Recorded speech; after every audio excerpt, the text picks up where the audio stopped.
I am Brad Keelor. He is Juan Pestana. Coming up next on Director's Cut, you're going to get some true stories of youth soccer from a guy who spent a lot of time on the sidelines.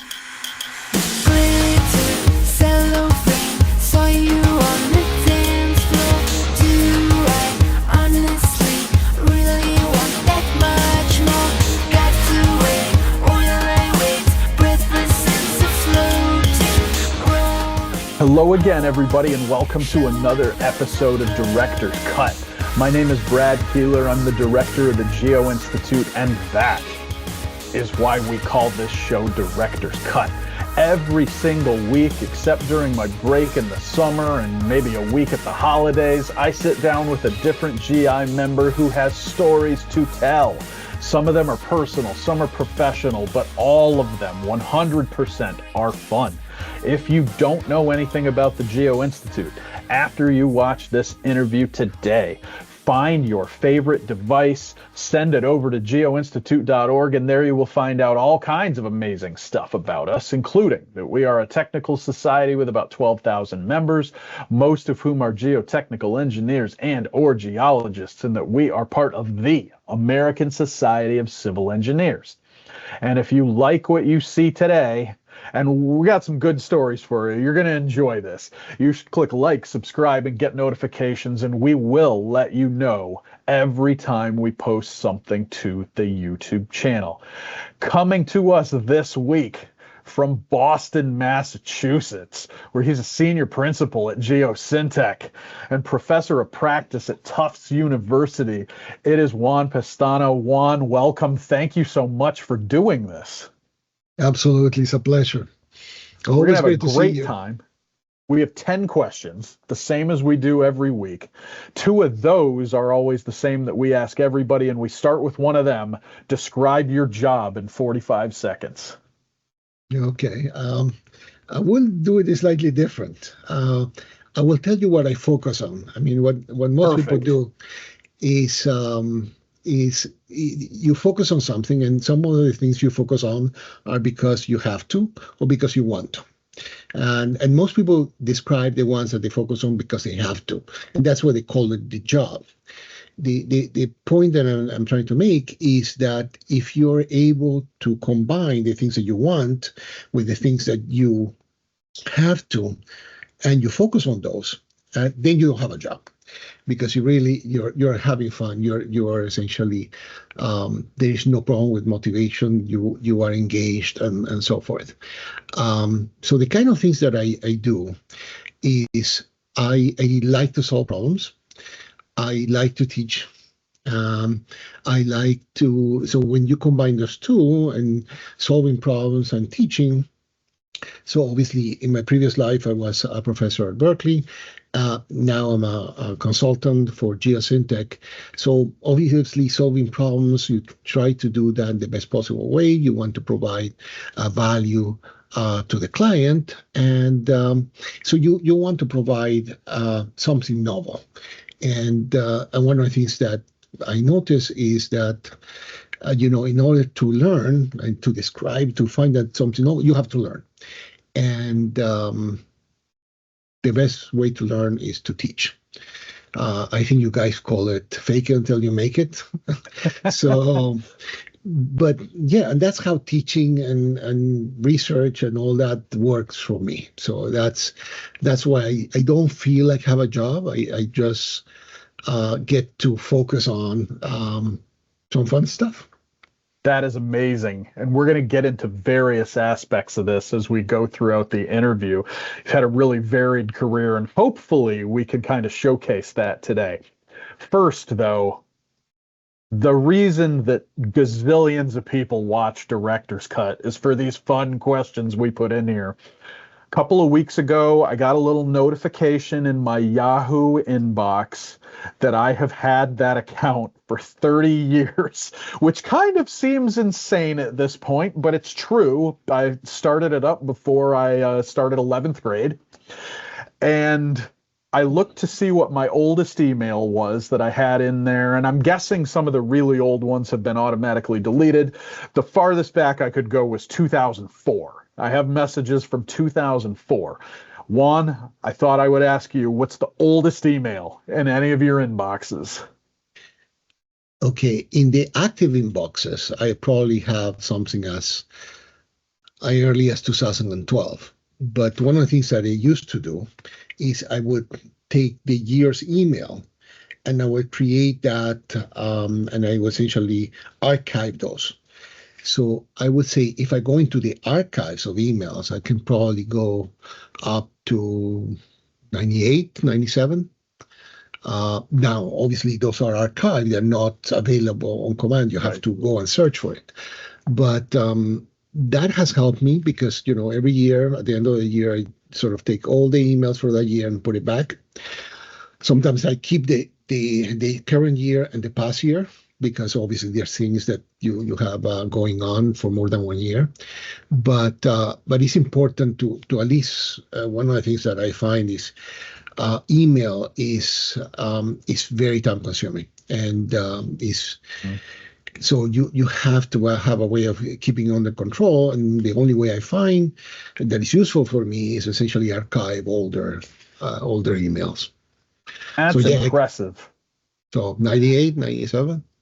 I love that. That's a very organized approach. I dream of that and it never happens. And I feel like sadly I'm in the majority of people on that one. They just pile up in multiple accounts.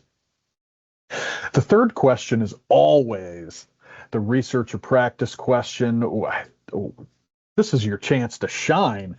I know you got a lot of cool projects to talk about, but the one that you named that you want to discuss is a ground improvement one, which is fantastic because we haven't talked about that in a little while on the show. And it's ground improvement for a liquid natural gas facility in Texas. Tell us the story, Juan. Why is this special? Well, it's very special to me because I had done a similar project for Bechtel probably 20 years ago. And the person who reviewed my work from the Geosyntec side was Paul Sabatini. And I remember we did numerical modeling for ground improvement. The ground improvement that we're talking about is DSM or deep mixing method, DMM. And so what you do in those cases is you improve the ground by mixing the ground with cement. And what is novel about this type of ground improvement is you can create cells. And the cellular structure, you don't have to essentially improve the entire ground. You can only improve a portion, and typically economically feasible solutions have a replacement ratio in the order of about 30 to 40%. So you replace 30 or 40%, you create these cells. And by creating these cells, you essentially transfer the loads from the superstructure to the end-bearing soils. You can, for example, mitigate the problems with liquefaction by essentially providing confinement to the soil. So it's very flexible. And it has one of the highest reliabilities as compared to other types of ground improvement that may, if you do individual elements, you may actually have to test a certain percentage of them, whereas during the construction of these DSM elements, during the construction, you're having all the instrumentation that supports the quality of what you're making.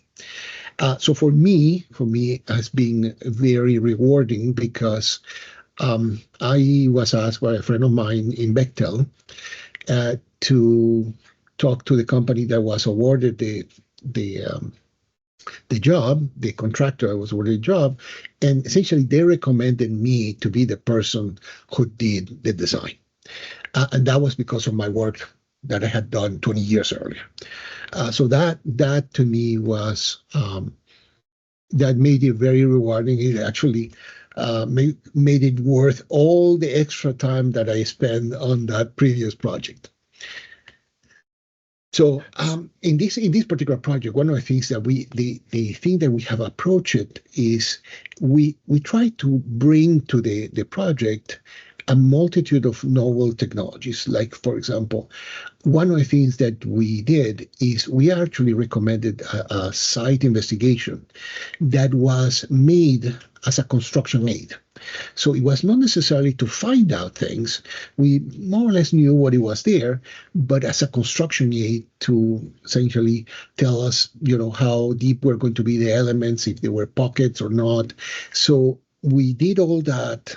We took the data, we sort of processed it, we applied some machine learning and things like that. So that was something novel. It was not your simple, boring design and then put a prescribed solution there. So we actually adapted that. From the point of view of the ground improvement, one of the things that we did, separately, is we looked at the characterization of the DMM element itself. And so one of the things,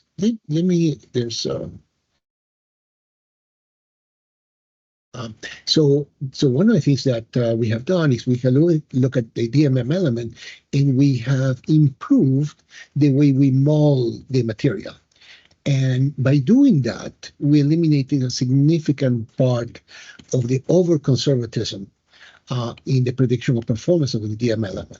So when you do all that and you integrate that with numerical modeling, really the solutions that we are providing right now, they are much better than were done 20 years ago. I mean, 20 years ago we did fantastic, but I think we kept improving. We kept moving the bar to a higher level.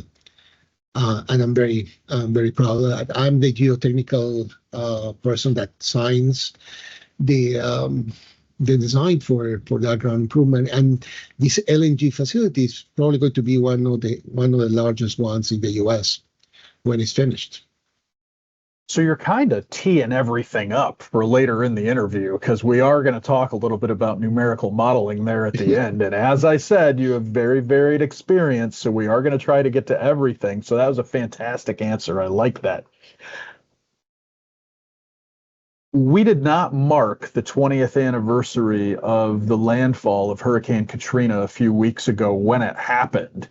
And it just came up while we were talking before the interview, and I thought this would be a great opportunity for us to talk a little bit about that and look back at this storm that really is still impacting the lives of a lot of people in a pretty big part of the United States.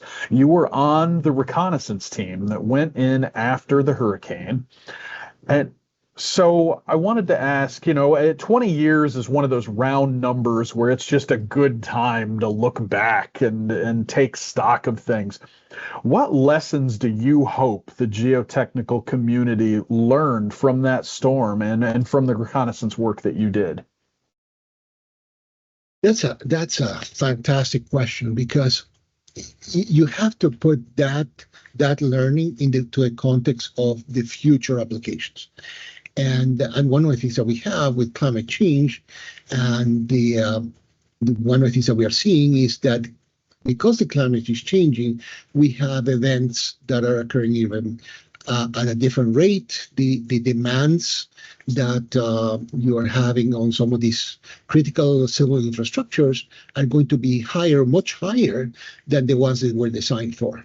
And so obviously hurricane is a hazard, and it's not a common event.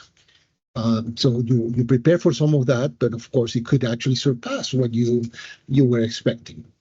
And so I do remember Katrina very. It was a humbling experience. I was a member of the reconnaissance team, as you said. I just recently had returned from NSF, and this happened in August of 2005. And the first team went, and they went in the helicopters, and they did a lot of stuff. But I was the part of a team that went after they had emptied the basin. So they have pumped all the water out.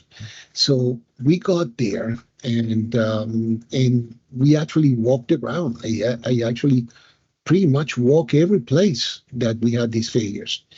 And it was a sombering experience.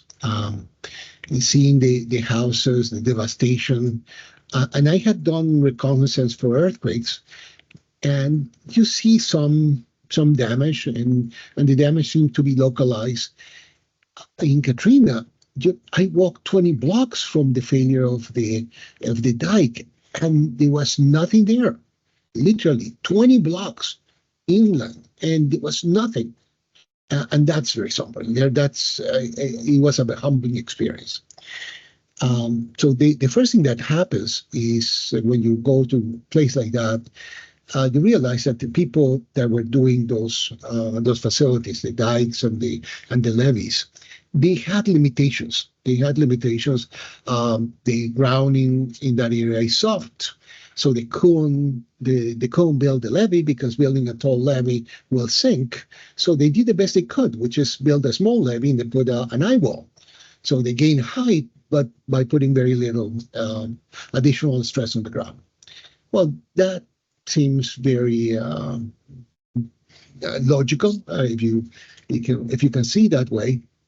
But for example, one of the things that we were doing in our analysis when we started looking at how some of these things fail, I happened to be going next to one of those eye walls, and I saw the separation.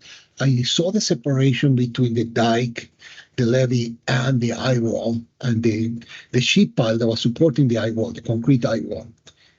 And I realized that was something that nobody had anticipated. Nobody had actually taken those things into consideration when we're looking at design.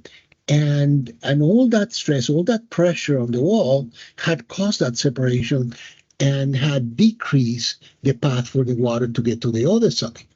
And that was enough to make some of those things fail. So I don't think the failure was intentional, but it actually showcases that we don't know everything, and that we are constantly learning, that we have to be aware of the limitations of our work.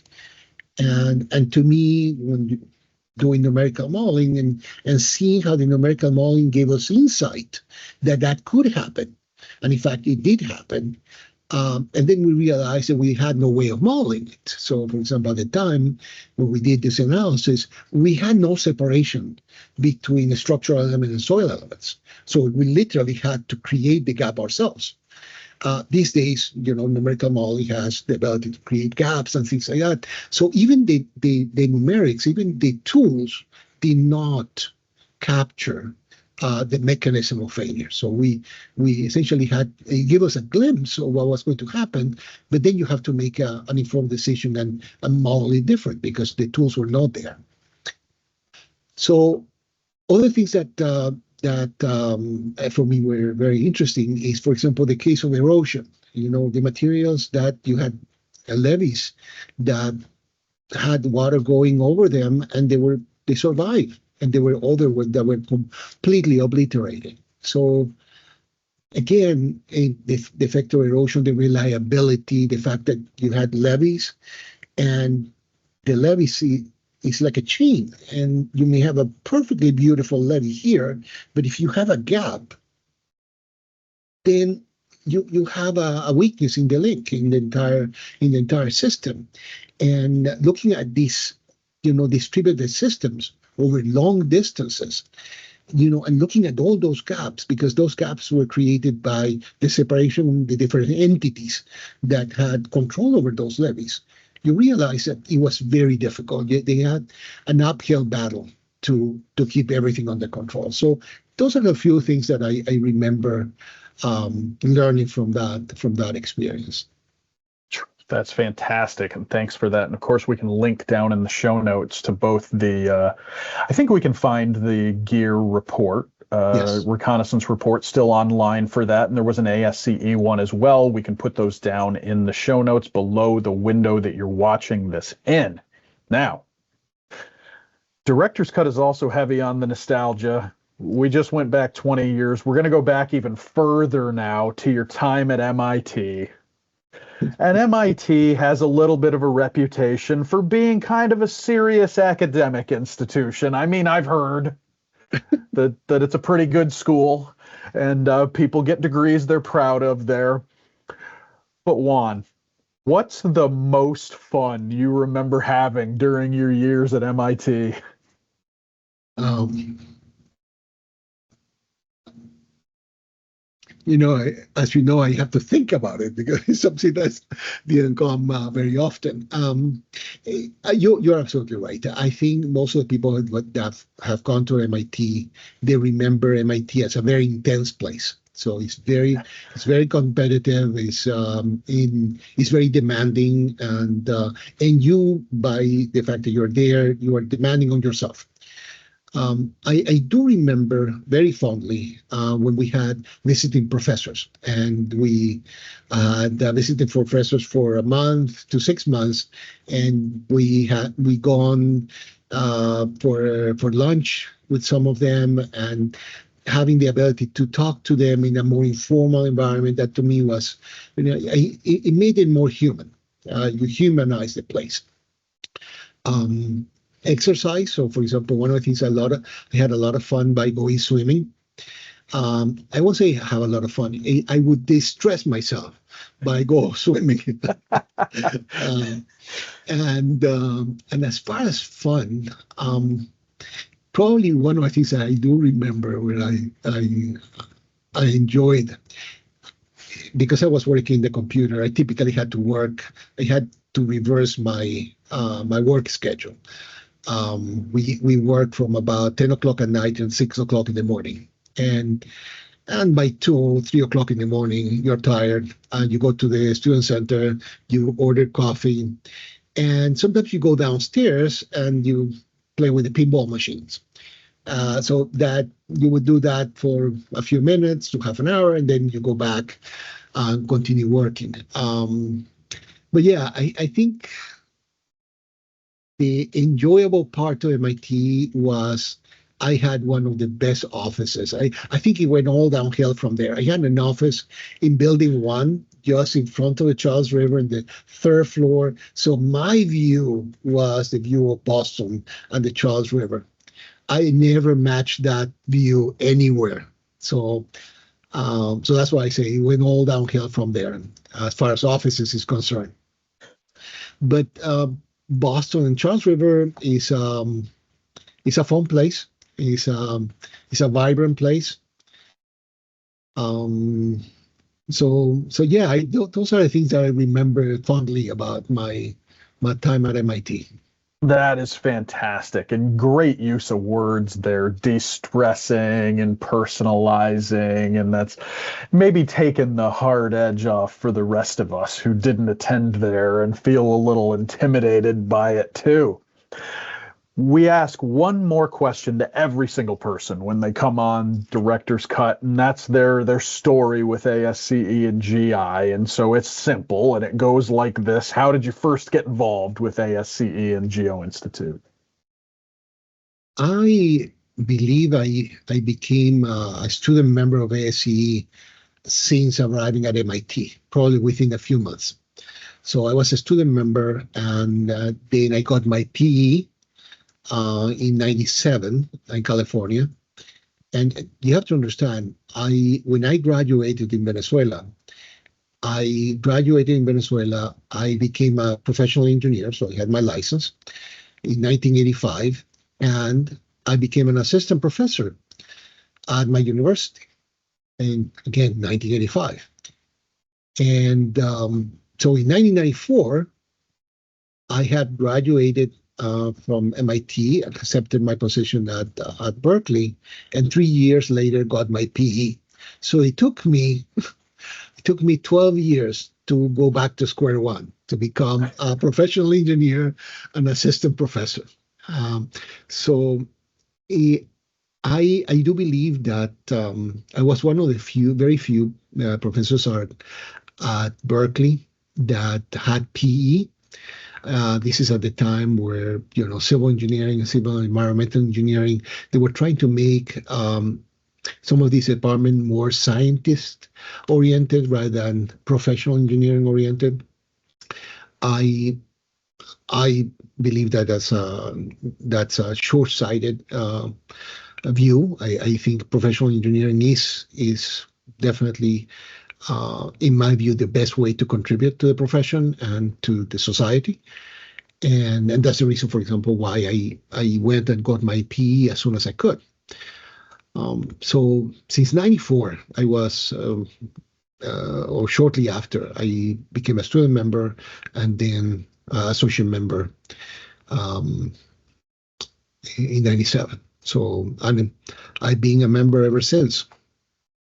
A powerful endorsement there for getting your PE. And for those who are interested, or maybe you're not interested yet and you'll become interested, our brand new younger members committee did a session just in July on how to get your PE, how to prepare for it, and why you should do it. And we'll put a link to that down in the show notes as well. I think Juan did a great job telling everybody why it's not just for people in industry.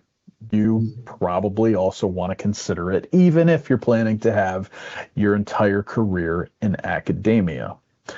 So you coached, refereed, and you said screamed from the sidelines for 3 kids for youth soccer.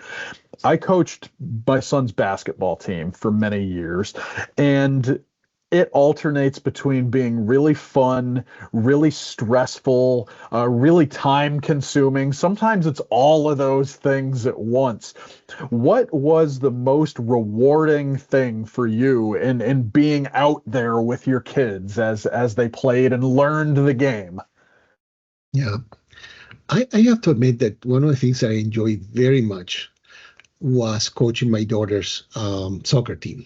And I think I coached for her the longest. I was either 3 or 4 years, either assistant coach or helping as a helping coach. And definitely in 2003, I was coaching. I couldn't take the lead coaching position because I was working for MSF, but I really bonded with the kids, and I was able to take them to the finals, and that was very rewarding. To the point that my daughter really enjoyed soccer, but later moved to lacrosse, and she said that she learned a lot of the moves, a lot of the training that she had in soccer actually transposed to lacrosse very well. And I knew my coaching days were over when she looked at me and said, "Dad, why are you yelling so much?" And I realized that I have reached the year at which she didn't want me to coach anymore. But for example, one of the things that is very interesting to me is how the interaction of the kids change from girls' teams to boys' teams. So, for example, I was coaching my daughter's team, and the kids needed at least half an hour of chatting and sort of checking with each other, and then they were able to start practice. For boys, they start practice right away. They get and they don't need to talk to each other. They just start the active part, and they approach it very differently. So. And again, looking at them and seeing how they develop and how they improve, and being able to see them grow, because especially if you coach for several years, you see the same kids over and over. And I personally enjoy soccer very much, so I was able to help as a coach. When I couldn't help anymore as a coach, I became referee. As a referee, I was either on the sidelines or center referee for younger kids. And as a parent, because my kids were playing, I was one of those almost crazy parents. I always tried to be moderate, but sometimes I couldn't hold it. I was very animated. And that's hard. You're proud. It's exciting. You Yes. get caught up in it. That's fantastic. I'm especially interested in the refereeing. I never did that. And I feel like it's very challenging, and you can have parents out there yelling at you. Things don't always go your way. I mean, how did you cope with those stressful moments out there on the field when you were refereeing? Yeah. So one of the things I did from very early on is when I was making a call, I would give clear signals of what the calls were. And so the people who knew soccer, they knew what I was doing. They will understand. Like, for example, I say, I saw the foul, but I'm going to play the advantage. So I would do a signal. And when the kids didn't understand because they were younger, perhaps, or they didn't knew some of the rules, so I would stop them and take 30 seconds to a minute, Mhm. just coach them, teach them how to do things, so they will learn and they would not repeat the thing.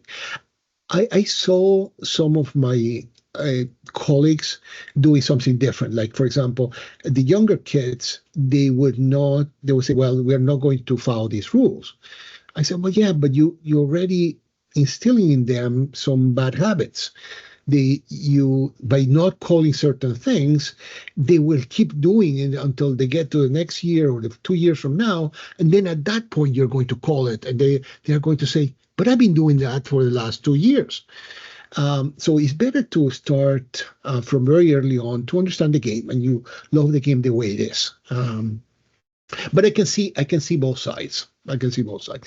But explaining that and talking to the kids, and sometimes talking to the parents, but at the end of the game, was very helpful. That's fantastic. We've got 3 questions left. We could not leave out your experience working for the National Science Foundation. NSF, I think I certainly would advocate that everybody should have that experience where they go and they're a program manager or program officer at NSF. We loved it, when I was a lobbyist in my younger days, because those were people who became advocates for the profession and understood how the agency worked and how funding worked and how panels worked and so on and so on. Juan, what do you feel like were the biggest things you took away from your time at NSF, and how did it alter your career afterwards? Um, well, it's a complex question, so I will try to subdivide it into pieces so I can address them appropriately. One of the things that was, I would say, very interesting to me when I went to NSF is the complex environment. I mean, NSF is the National Science Foundation. It's not the National Engineering Foundation. Yeah. So 90% of the funding is in the sciences, and about only 10% is in engineering. And they may have changed over the years, but at the time I was there, I would say that it was a pretty accurate distribution. So one of the things that you will have to do, so being an NSF director is like being a professor at a university, because they ask you, well, you're a professor, you teach 4 hours, and what do you do with the rest of the time? And in NSF was the same, because we prepare our panels, we did some reviews, we attend to the program, but we did so much more. I mean, we were involved in other panels, we were involved in other directorates. We were volunteering for things in the science group, and so in my opinion, that is something that I really enjoyed. That interaction with other teams. And I had the opportunity to talk to people in EPA, the ONR, the Department of Defense, Department of Energy, and so that, and unfortunately, I wasn't there long enough to capitalize on the relationships. But one of the things I wanted to see how can we fund things differently? How can we synergistically use the funding from for example, the Department of Defense and NSF, and fund something that neither one of them was willing to fund on its own. So I wanted to look at that synergy. I wanted to look at the next level. The second thing is I was amazed by my colleagues. I mean, my colleagues in the U.S., and I saw everything that they were doing in one form or another. So I became aware of the diversity of research in the U.S. And that was very humbling, and but also it gave me a larger view of the field. Sometimes we are focusing on one area of research, and we believe that that's the most important thing. But when you see the entire view and you realize everybody's working on something different, and you have a larger picture. It's like a scenic view. I mean, you're taking it all in. One of the things that what for me was an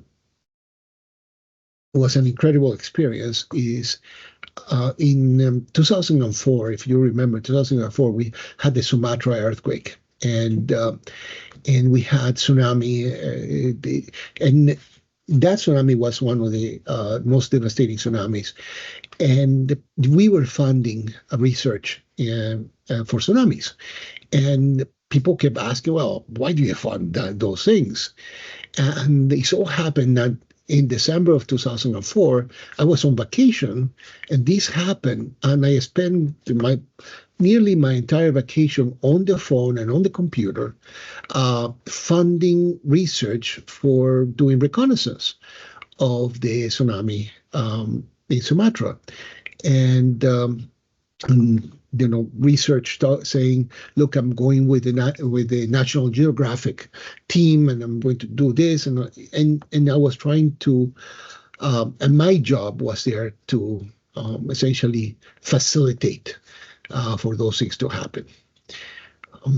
The last thing that I learned about NSF that was also very important to me is I went there with a very deep sense of service that I wanted. I was doing that as a service to the profession, and to at least the people have spoken to me, both in private and public instances. They really said that I did a good job. So they really said you really provide a service, and that was needed at the time. At the time where they had a lot of issues with funding and trying to find funding the researchers, and it's difficult. And so I think one of the things that I did, for example, and one person called me many years, I mean, almost 20 years after, and that person called me and said, do you remember me? And I said, okay, no, did I do something bad? And he said, no, I applied to NSF for the Career Award, and I didn't get it. And you called me, and you spent an hour just giving me advice how to make the proposal better next time. And that was such a, you took the time, and I said, well, I did that with everybody. In fact, I think I did. Everybody that applied for the Career Award in my program that year that didn't get it, I actually personally called them because I felt that was the thing to do. So that makes it personal. And so you are vested in the development of the new generation and the health of the research system. Mm-hmm. So those are the few things that I learned from my time at NSF. That's fantastic. And so another pitch here to all our viewers. Public service is an admirable thing to add to your resume and can be so much more, I think, than people perceive it as. And you gave some fantastic examples there, Juan. So thank you for those reflections. And 20 years later, all this stuff is still crystal clear in your brain, which I think should tell people how big of a difference it did make in your career. We're down to our final two questions. The last one's a biggie. You're gonna make a lot of people feel better about their lives here and about part of the field. First, we Okay. have to know, I moved my son back into college recently, and something that is always shocking to me when I look at the dorms and the apartments, there are no big stereo systems the way there were 30 years Mm. ago. Juan, what's the loudest music you ever played or the loudest stereo you ever played it on? Oh yeah. I remember playing Genesis with my Walkman, and I would put it full blast. Oh, wow. And this is before we knew that you shouldn't do that.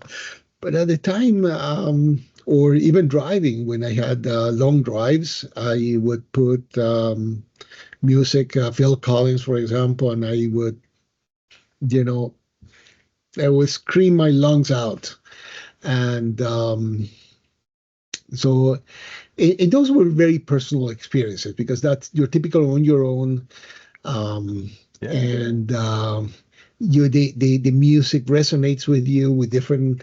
Is you may be at different stages in your life, so different music uh, reflect those changes. And so yeah, I mean, I do remember those. I do remember, taping or recording. That was 30 years ago, but I do remember recording cassettes so that we can take it with us because you cannot play the disc, the Uh, vinyl. Part of it is I wonder if it's almost a generational thing because both of my kids think that I play music too loud in the car or even at home. They prefer it much more quiet, and I don't know. I feel like no one my age would ever have said that's too loud. It just wasn't a thing. No, Like it no. couldn't be too loud. That's why the volume kept going up on the dial. That's Yeah. We have to close. It's come up a couple of times in the interview here with a question about numerical modeling. Every year, when we go through the Geo-Congress paper reviews, we get dozens of people who will say, I'll do reviews in anything except computational geotechnics and numerical modeling. I can't touch those. That is the biggest one that people tell us they don't want to do. Juan, how do you keep people from being intimidated when you talk about numerical modeling? Yeah, I don't talk about it. No, no. So one of the things I do when talking about numerical modeling, and I may have to separate that because there is the numerical model, the math component, and there is the constitutive model, which is the soil behavior. And so one of the things I tell them is that they're already doing it, whether they like it or not. They're already doing it. So if you have an Excel spreadsheet and you're doing some computations, that is numerical modeling. I mean, so it's just a matter of degree. And the other thing I tell them is that I ask them, have you cooked popcorn in the microwave? And they say, of course, I have. Yeah. Do you know how it works? Do you know how the microwave works? And some of them do, but most of them don't. And I say, you see, so you're able to do that. You're able to make a tool useful, even though you don't know all the details that go into that. So you may not be a developer of affine elements or a material point method. You may not be having the math to support all that, but you can make it useful to you. So numerical modeling is like that. It's a tool. And you can make use of it, and that will enhance your life much more than saying, "Look, I'm not going to use it. I'm not going to use a microwave because I don't know how it works." I mean, that would be silly, right? I mean, and the other thing I tell them is, you are doing numerical modeling in other areas, and you don't even know it. When you're doing a slope stability analysis, well, that's numerical modeling. The kind of model that you're using is a rigid, perfectly plastic material. Only the strength is important. You don't care about the deformation. And in other cases, you may need the deformation. You look at settlements. You don't care about the strength. So that's another kind. And now, if you want both, and the problem is complex, and then you need a more sophisticated model. And then what I try to do is I tend to be more on the constitutive modeling side.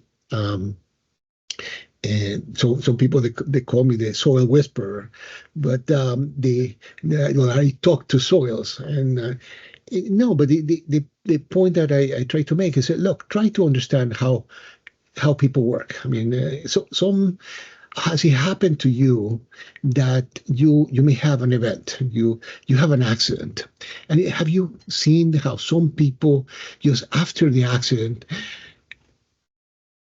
they fall apart? And some other people just pick themselves up and they solve the problem, and only afterwards is the adrenaline goes down and they relax, and they may fall apart but very differently. And I say, well, that's the response of a dilated soil versus a contractive soil. So soil and people are not that different. So if you understand people, you understand soil. And so I use those connections, and that's how I try to explain some of the concepts in soil mechanics by making it more human. You make it more attuned to your own feelings, and that's why I say the soil feels, the soil behaves, so in the same way that people do, and that's how I try to make it more, I would say, accessible. Those are some gems. I love the microwave example. I think that can be applied to so many things. That's fantastic. And yes, I mean, I guess I could explain how a microwave works, but I probably couldn't the first time I used it. So that is a great example. I love that. And I love the people soil analogy too. Oh, Juan, you made it through all 10 questions. You made it through the follow-up questions. That's a success. Thanks for covering all these different things. And we made it to a lot of different stuff today. For our viewers, if you liked what you saw, and I always say you're here at the end, so you probably did, click like, subscribe, and get notifications. And yeah, we'll let you know every time we post something to the YouTube channel. I personally guarantee it. Juan, thank you so much for doing this today. That was fantastic. My pleasure. And we will see everybody out there next week with another brand new episode of Director's Cut.